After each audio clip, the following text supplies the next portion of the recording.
Coral. She's not sick. She's not. Coral repeated the idea over and over in her head, clinging to the hope her belief would become truth if she willed it so. But as her oldest sister's tearless weeping carried on a steady current from down the palace hall, the idea she was, in fact, not sick became all the more a fantasy. Her sisters once upon a time now led to an unhappily ever after, forever looming in the shadows of the end. Coral's oldest sister, the crown princess, was diseased. The disease hung over their family, their people, following them in all they did. It was a spell that held them under, an illness from which their kind could not hide. Coral would not allow it to drown her, too. She cursed her constricting throat and shuddering fins. Her palpating pulse, as thunderous as the red flashing before her eyes, could take a swim in the abyss as far as she was concerned. Coral longed to swim to her oldest sister's chambers and comfort her, but how could she? Any show of emotion might mean Coral carried the illness her sister bore. Father will calm her. Their middle sister, Jordan, tightened her grip on Coral's shoulders, her dainty silken hands stronger than they appeared. Trust me. Jordan's whisper did nothing to abate Coral's anxiety. He knows what he's doing. Her voice was slick and silver and sleepy, the same muted hue as her tail.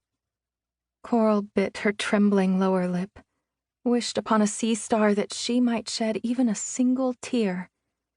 She shook her head. Father never calms her. Nothing did. Bite your tongue. Jordan's voice changed from silver to red with 3 words. Red was poison. Red was pain.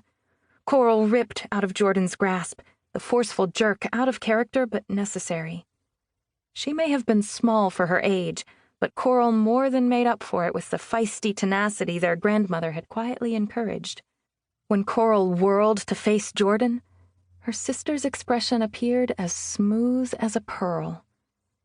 But this did nothing to quench the fire inside. If stoicism is equal to soothing, Coral said, then I'm an electric eel. The crown princess's sobs increased, coloring the water around them in faded shades of taupe and gray. Coral pictured her oldest sister.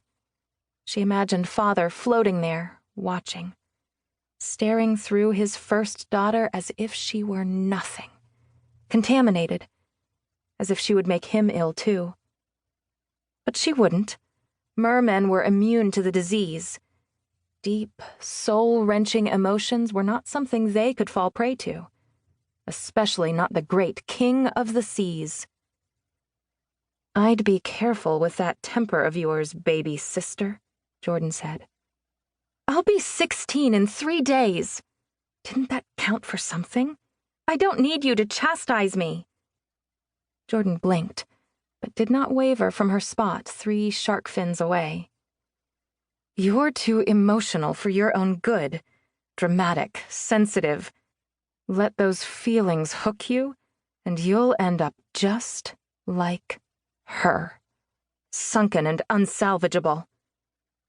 She jammed a finger toward Coral's chest, slid her gaze sideways to the portrait of their trio on the nightstand.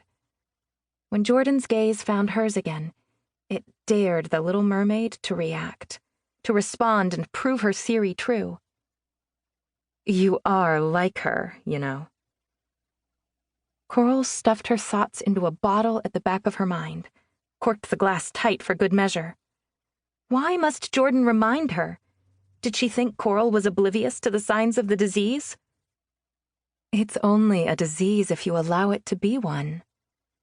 Their grandmother's words swam back to her on a wave. They'd never made much sense. Still, they comforted, giving her the confidence she needed to say, "You're wrong." We shall see. Jordan considered her complexion in the mirror that stretched from the stone ceiling to the straw-colored sand. She fussed over her silver hair.